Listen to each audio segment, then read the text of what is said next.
Okay, I'm going to show you how you can replace certain elements, and for demonstration purposes I'm going to replace this sword with this magic wand here.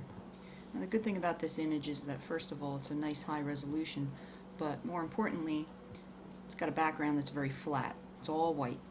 So if I was to select this magic wand, if I was to select the magic wand, I can use the magic wand tool and select most of the background. You can see I have a little bit more that I need to select, so I can use this selection brush tool and I can continue selecting everything but the wand. Alright. Now I could delete all of the background, but what I'm going to do instead is that I'm going to go up to select. I'm going to go up to inverse. So what it'll do is it'll select the opposite. So you can see it's selecting the wand. Use the move tool, drag it over to the playing card. Alright, it's over there. Now I can rotate it, fit it, size it up where I want it to be. I'm going to make the view a little smaller so I can see what I'm doing.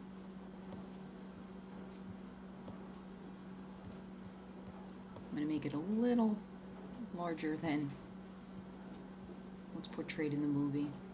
I like the idea that it's going to be sticking up above that field. I think that actually looks good. Okay, I'm going to figure out where I want it to be. Right there would be good. Okay, now to get rid of the sword, I can go back to the background and do very similar steps as I did before when I was trying to get rid of all the elements around the face. I'm going to select a certain area, and then I can go ahead and get rid of the sword. Oops. Yeah, you just got to be careful not to get messy like I did, where you start getting rid of some elements that you don't want by accident.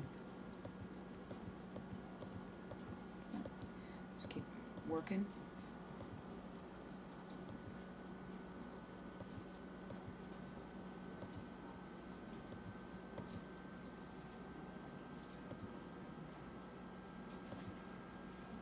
I'm going to have to work on the area down there. I'm going to zoom in again, closer. So, similarly to from before, if I want to have a big area that I want to replace,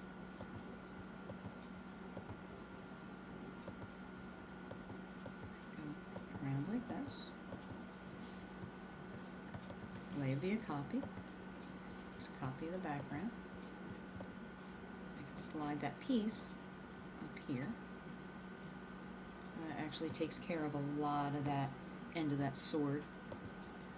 Then I can follow up with the clone stamp tool.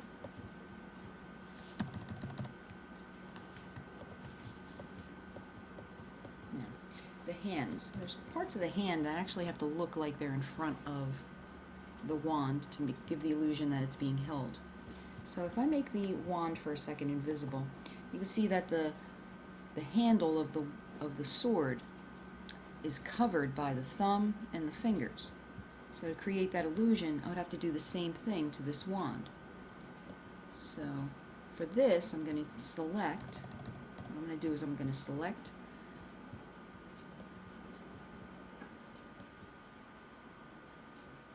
the fingers, and I'm going to select the thumb.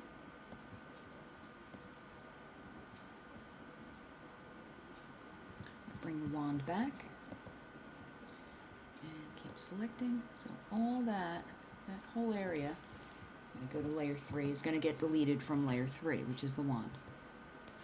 If I hit the escape, you can get rid of the marching ants. So you can see it has that nice illusion that that wand is being held by the hand. Got a little area to clean up over there that needs to be white. Another layer. You can get as particular as you want.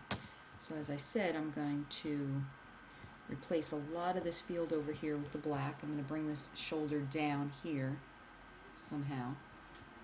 And it's just a matter of continuing on. Probably a lot of it's done with the clone stamp tool.